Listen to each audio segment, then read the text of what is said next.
প্রসেনজিৎ আর আমি একটা ছবি দেখবো যেখানে যেখানে এই আততায়ী লুকিয়েছিল সেই যে গুলিটা চালিয়েছে, কাকে চালিয়েছে?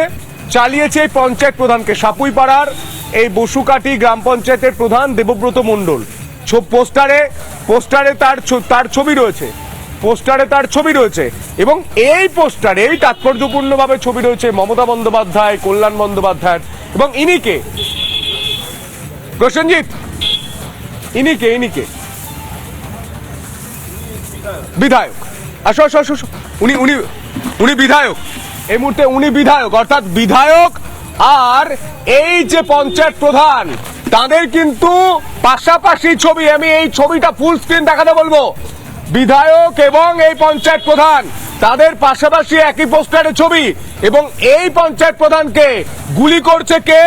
বিধায়ক ঘনিষ্ঠ গুলি করে দিচ্ছেন পঞ্চায়েত প্রধানকে। ভাবতে পারছেন? লেখা আছে আন্তরিক প্রীতি, শুভেচ্ছা আর অভিনন্দন। কেমন শুভেচ্ছা, কেমন অভিনন্দন আপনারা বুঝতে পারছেন। গুলি দিয়ে অভিনন্দন জানানো হচ্ছে। এই যে দেবব্রত মণ্ডল তৃণমূল নেতা, এলাকার পঞ্চায়েত প্রধান, তাকে গুলি করছে বিধায়কের ঘনিষ্ঠ ব্যক্তি। ভাবা যায় এটা?